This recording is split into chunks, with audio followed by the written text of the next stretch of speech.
क्या आप जानते हैं कि दुनिया के सबसे पुराने सर्जिकल कॉलेज ने एक भारतीय डॉक्टर की प्रतिमा लगाई है? और हैरानी की बात यह है कि इस डॉक्टर ने प्लास्टिक सर्जरी और जटिल ऑपरेशन लगभग 2600 साल पहले किए थे। आज हम बात करेंगे महर्षि सुश्रुत की, जिन्हें पूरी दुनिया father of surgery and father of plastic surgery के नाम से जानती है। हाल ही में स्कॉटलैंड के एडनबर्ग में स्थित रॉयल कॉलेज ऑफ सर्जन ने महर्षि सुश्रुत के सम्मान में 90 किलोग्राम की कांस्य मूर्ति का अनावरण किया है।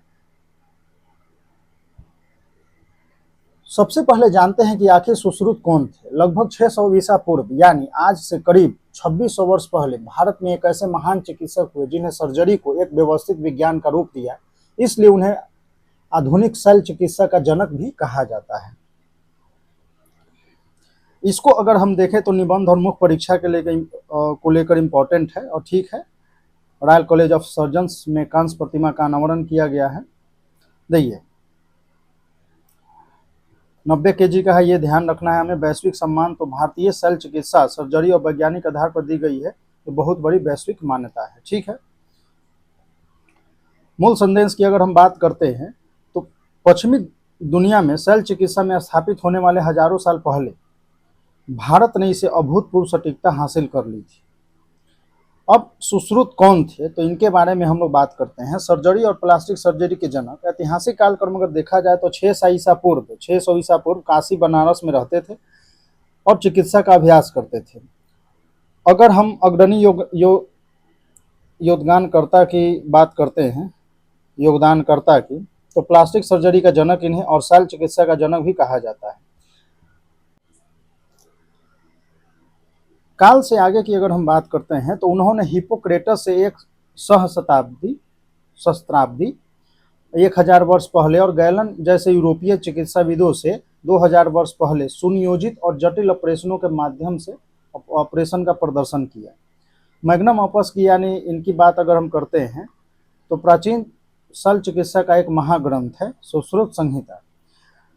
महर्षि सुश्रुत द्वारा जो है संकलित किया हुआ है यह संहिता प्राचीन दुनिया के सबसे विस्तृत और मूलभूत चिकित्सा ग्रंथों में से एक है।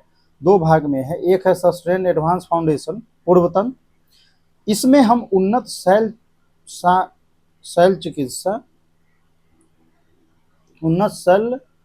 चिकित्सा, आंतरिक चिकित्सा, बाल रोग, शरीर रचना विज्ञान एंड विष विज्ञान का विस्तृत विवरण करते हैं। सेकंड जो है उत्तर तंत्र है, स्पेशलाइज्ड डिवीजन है। यह भाग जो है मनोचिकित्सा और वेदों की देखभाल, आंख, कान, नाक और गले के रोगों को कवर करता है। अगर हम इसके स्कोप की अगर हम बात करते हैं तो ये संहिता केवल दार्शनिक ग्रंथ नहीं बल्कि अत्यंत व्यवहारिक और वैज्ञानिक रूप से जो प्रलेखित गाइड है। जैसे इसमें अगर देखा जाए तो बीमारी और स्थितियां अगर देखें तो 1120, ठीक है। और औषधीय संसाधन की अगर हम बात करते हैं तो 700 से अधिक है। खनिज है, पशु स्रोतों से प्राप्त औषधियां हैं। शल्य चिकित्सा प्रक्रिया की बात करते हैं तो 300 से अधिक जटिल सर्जिकल ऑपरेशंस का विवरण। विशेष सर्जिकल उपकरण की बात करते हैं तो लगभग 120 अद्वितीय पैनी धार और उच्च परिशुद्धता वाले उपकरण हैं, ठीक है। राइनोप्लास्टिसिटी त्वचा पुनर्निर्माण का पहला वैश्विक प्रमाण। तो देखिए सुश्रुत का सबसे चर्चित योगदान जो है राइनोप्लास्टी, कटी हुई नाक का शल्य चिकित्सा द्वारा विकास करना। तकनीकी जो है पेडिकल फ्लैप जो तकनीक, तो उन्होंने नाक को एक नया आकार देने के लिए माथे या गाल से ली गई त्वचा की परत का उपयोग करने की विधि खोजी।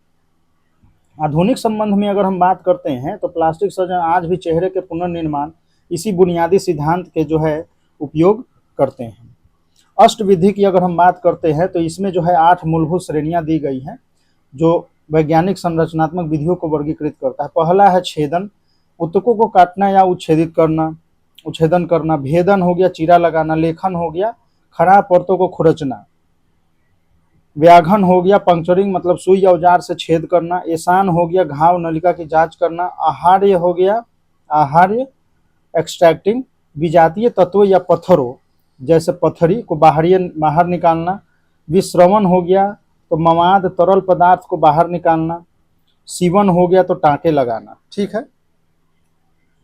अब देखिए metabolic medicine and thermal trauma framework की अगर बात करते हैं तो चयापचय चिकित्सा और तापीय चोटों को आधुनिक वर्गीकरण अगर हम देखते हैं तो उन्नत थर्मल ट्रॉमा फ्रेमवर्क जो है, जैसे जलने, लू लगने, पाला पड़ने और बिजली गिरने जैसे छोटे चोटों को एकीकृत और आधुनिक शैली का वर्गीकरण तैयार किया, जिसे पश्चिमी चिकित्सा ने इसे बहुत ही बाद में अपनाया है। जीवन शैली और जो है मेटाबॉलिक मेडिसिन की अगर हम बात करते हैं तो 2600 साल पहले उन्होंने एक स्थितियों को सटीक पहचान की, जैसे आज जो है मधुमेह है, डायबिटिक है और मोटापा है, ओबेसिटी है और हृदय संबंधी विकार है, तो से इसको पूरी तरह ये मेल खाती है। स्ट्रक्चर्ड मेडिकल एजुकेशन की अगर हम बात करते हैं, संरचित व्यवहारिक जो है चिकित्सा शिक्षा, स्टिमुलेटेड ट्रेनिंग, तो देखिए नकली जो शल्य क्रियाएं हैं तो इनका मानना था कि केवल सैद्धांतिक ज्ञान अधूरा है। उन्होंने छात्रों के लिए मानव रोगियों वास्तविक सर्जरी करने से पहले व्यवहारिक प्रशिक्षण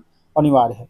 निर्जीव वस्तुओं पर अभ्यास, तो छात्र अपनी सटीकता और कला को निखारने के लिए फलों, तरबूज, लौकी, पानी से भरे चमड़े की थैली, टाँके लगाने और चीरा लगाने का अभ्यास इसमें कर सकते हैं। वैल्यू एडिशन की अगर हम बात करते हैं तो ये जो कीवर्ड है आप इंग्लिश में अगर आंसर राइटिंग कर रहे हैं तो उसमें आप इसको यूज कर सकते हैं। निष्कर्ष की अगर हम बात करते हैं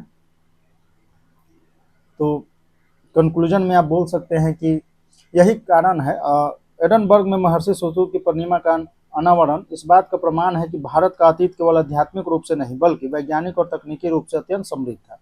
सुश्रुत संहिता में वर्णित शल्य चिकित्सा सिद्धांत आज भी आधुनिक चिकित्सा के मजबूत स्तंभ है। भारत की इस प्राचीन वैज्ञानिक विरासत को पहचानना और संवर्धन करना आज वैश्विक स्वास्थ्य प्रणालियों के लिए उतना ही प्रासंगिक है। तो यही कारण है कि देखा जाए कि आज जो पूरी दुनिया महर्षि सुश्रुत के योगदान को सम्मान दे रही है और स्कॉटलैंड के रॉयल कॉलेज ऑफ सर्जन्स द्वारा उनकी प्रतिमा का अनावरण केवल एक सम्मान नहीं बल्कि भारतीय चिकित्सा विज्ञान के महान विरासत की वैश्विक स्वीकृति है। तो अगर देखा जाए तो परीक्षा की दृष्टि से आप सुश्रुत हो गया, इनकी संहिता हो गया, राइनोप्लास्टी हो गया और सर्जरी की 8 विधि हो गई और एडनबर्ग की जो घटना बेहद महत्वपूर्ण है, ठीक है। तो इम्पोर्टेंट है, इसको आपको ध्यान रखना है और इस पे मेंस के पॉइंट ऑफ व्यू से जो है क्वेश्चन है इसे आप कर सकते हैं। ओके, इसे पॉज करें और क्वेश्चन करें, लगभग 12 मिनट आपको मिलेगा इस पे, ठीक है।